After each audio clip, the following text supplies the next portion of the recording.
তো বন্ধুরা, এখন হচ্ছে ঘড়ির কাঁটায় 5টা 7 হয়েছে, 7 মিনিট লাগলো আর কি জুতো পরার সময়। আর আমরা বেরিয়ে পড়েছি। হর হর মহাদেব, জয় বজরংবলী, জয় শ্রীরাম, জয় শ্রীশ্যাম।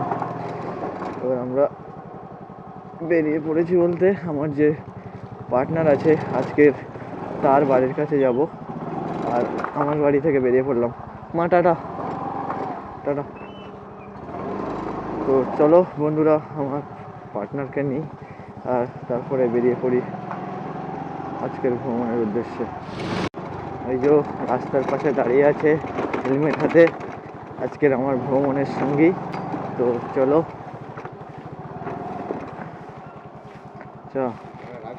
আমাদের জার্নি শুরু করে দিলাম।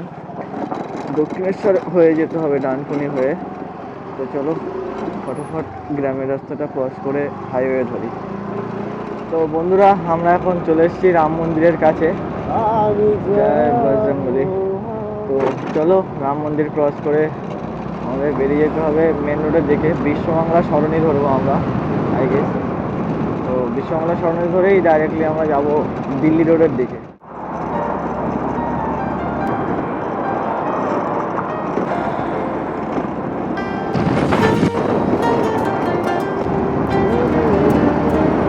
দুজন মিলে গল্প করতে করতে আমরা চলে এলাম দক্ষিণেশ্বর যে টার্নিং পয়েন্টটা আছে সেখানে।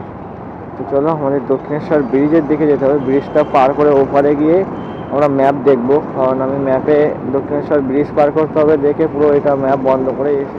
এর পাশে আছে মায়ের মন্দির।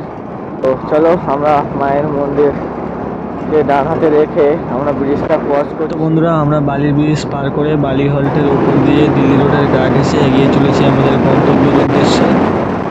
আমরা NH16 NH5 ওটা ধরবো। আমরা NH16 NH5 যে রাস্তাটা আছে চেন্নাই মুম্বাই, ওটার দিকে যাব। দিল্লি রোড ডান দিকে বেরিয়ে যাবে, আর NH যেটা আছে বললাম ওটা হচ্ছে মুম্বাইয়ের দিকে, মানে চেন্নাই মুম্বাই যে রাস্তাটা যাবে সেই দিকে। এই যে আমাদের ডানাতে বেরিয়ে যাচ্ছে দিল্লি, আর বাঁহাতে খড়গপুর।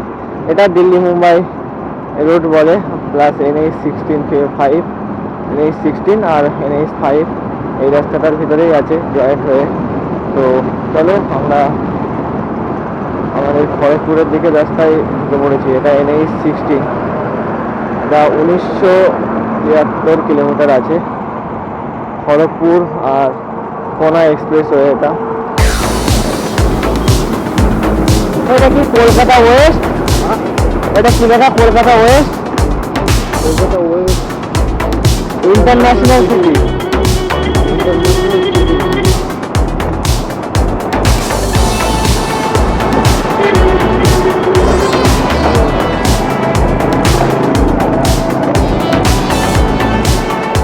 আমাদের গাড়িতে তেল ভরার পরে NH16 ধরে এগিয়ে চলেছি আমাদের গন্তব্যের দিকে।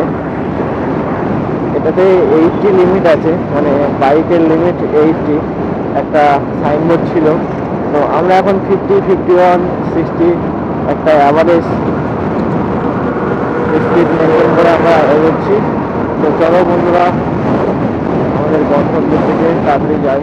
আমরা আরও একটা টোল ক্রস করছি, তারপর ঢুকলাম টোল।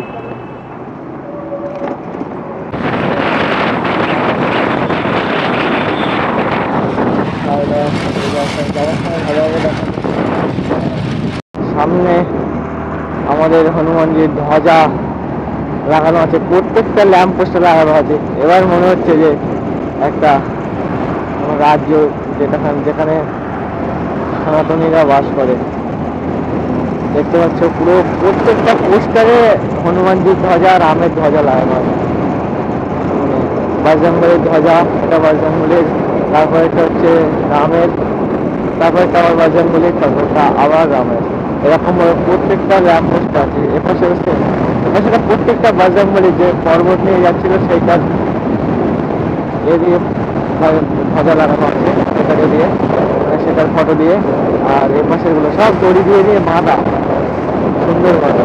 আর এটা যখন হাওয়ায় উঠছে না, কতটা সুন্দর লাগছে, খাওয়া খাওয়া লাগে রিয়েল লাইফে কতটা সুন্দর লাগছে।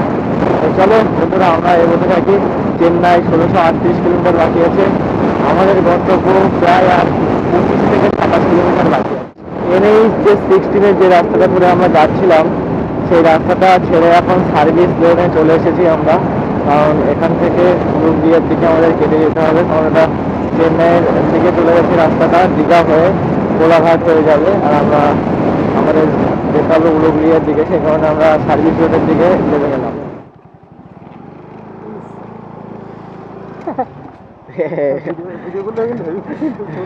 আমরা হাইওয়ে ছাড়ার পরে যে রাস্তা দিয়ে এখন গ্রামের ভিতর থেকে যাচ্ছি, জায়গাটা দেখো কতটা সুন্দর, পুরো চারপাশে গাছপালা আর মনোরম পরিবেশের ভিতর থেকে আমরা এখন এগিয়ে চলেছি আমাদের গন্তব্যের দিকে।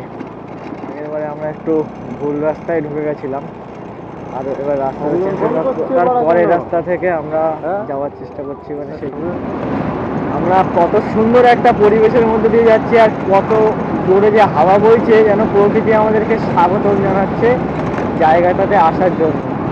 তো চলো বন্ধুরা, ভাবতে পারিনি এত সুন্দর হাওয়া কিংবা এত সুন্দর একটা পরিবেশের মধ্যে দিয়ে আমরা বাইক চালিয়ে যাব, এটা আমরা আশা করিনি। আমরা অবশেষে নদীর পাড়ে চলে এসেছি। আমরা হয়তো রং সাইডে পৌঁছেছি, মনে হচ্ছে একটু ভুল সাইডে এসেছি, তাও যাই একটু সামনে গিয়ে দরকার হলে ঘুরে আসবো।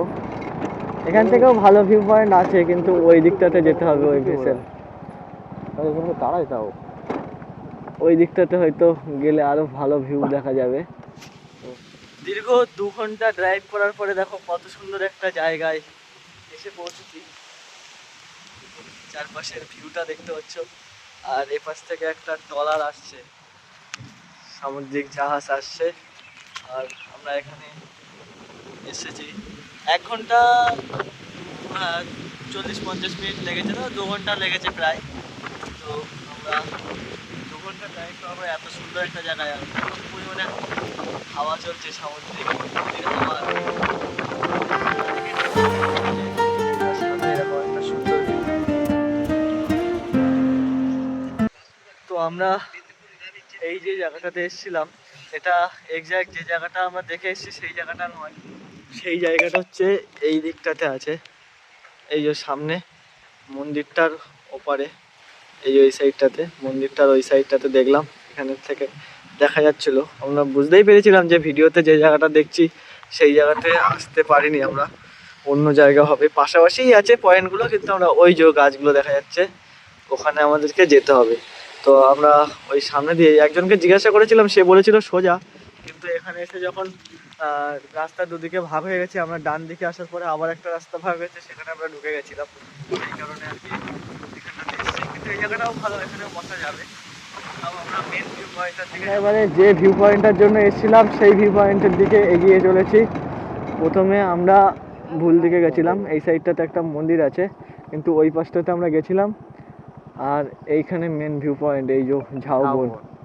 তো চলো, সবাই বলে না জিনিস জায়গাটা কোথায়, সবাই তো ইনস্টাগ্রামে রিলে সঠিকভাবে বলে না যে কোথায় আছে, এসে একটু খুঁজে নিতে হয়, যেটা অনলাইনে দেখা যায় তার থেকে একটু আলাদা হয় সেখানে গেলে।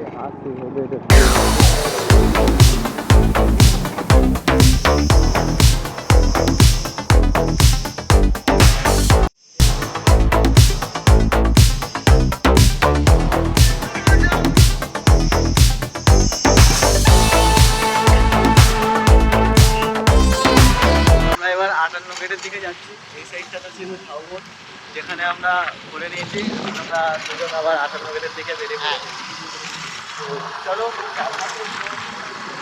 পরিবেশ খুব সুন্দর, একটা পরিবেশের মধ্যে দিয়ে আমরা যাচ্ছি।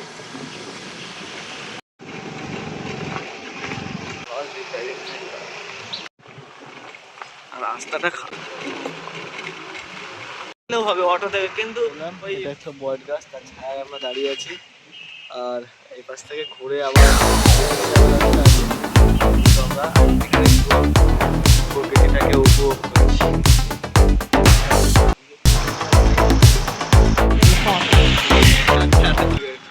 এই যে এবার কিংবা ছোট নদীর জল যেমন বড় সমুদ্রে ফেলার জন্য যেটা লাগে, সেইগুলোকে 58খানা গেট আছে পরপর, তার জন্য এটার নাম দিয়েছে 58 গেট। এটা আমরা ঝাউবনে খুললাম, ওটা সবথেকে বেটার ছিল, সুন্দর জায়গা হচ্ছে 58 গেট। এটা অতটা মানে এখানে ঘুরতে আসার মতো অতটা এ নয়, মানে নাম করা জায়গা। পাশাপাশি হয়তো কোনো পার্ক আছে যেগুলোতে আর কি ঘুরতে আসে সবাই। আর জায়গাটা বলতে নদীর পাড়ে গাছপালার নিচে বসে সুন্দর একটা প্রকৃতিকে উপভোগ করার মতো জায়গা। আমরা 58 ঘাটের ফেরিঘাটের ঠিক উপরে আছি। এটা হচ্ছে 58 ঘাটের ফেরিঘাট। গেটের পাশে, ফেরিঘাটের পাশের ভিউটা ঠিক এমন। আমরা এখন এখানে আছি, দেখতে পাচ্ছ এতটা সুন্দর একটা ভিউ। পাশে একটা পার্ক আছে, একটা বট গাছ, গাছের ছাওয়াতে বসছি আর নদীর পাশের হাওয়া আসছে, নদীর জলের একটা ছোঁয়া নিয়ে। খুব সুন্দর একটা পরিবেশ এই জায়গাটাতে, দেখতে পাচ্ছ একটা বট গাছের নিচে বসার জায়গা আর পাশেই ঠিক নদীটা। প্রিয় মানুষের সাথে বসার জন্য জায়গাও আছে নদীর পাড়ে সুন্দর মতো। কিছু এই পাশে শিশু পার্ক আছে।